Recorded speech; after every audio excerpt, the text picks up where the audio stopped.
He used to sleep outside. Now he sits at the head of one of the state's most successful school districts. It may be hard to picture, but Dr. Mike Looney was homeless for much of his high school years. New at 6, News Channel 5's Kyle Horan explains how it shaped Dr. Looney's career, but also the decisions he makes that impact his students every day.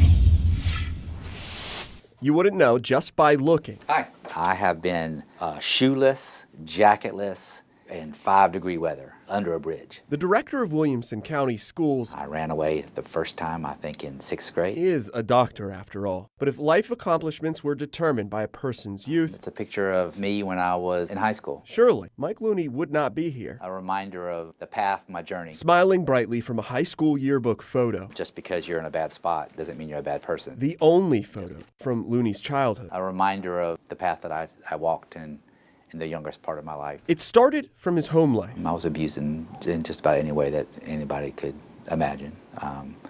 Primarily the physical abuse was, at times unbearable. I ended up being the referee in my home when violence broke out.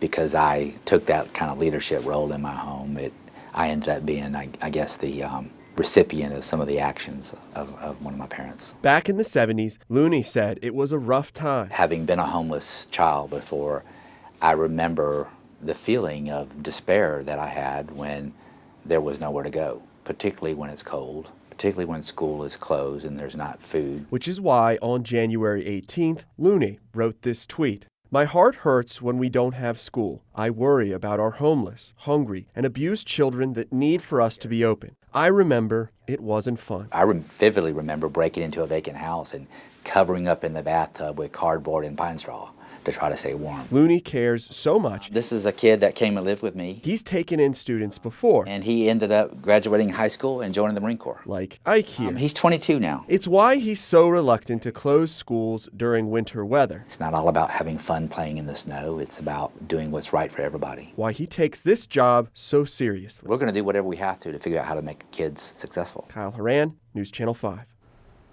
Recently, the school district adopted a policy of serving meals even when school is closed due to weather. That way, the kids who need it the most won't go hungry.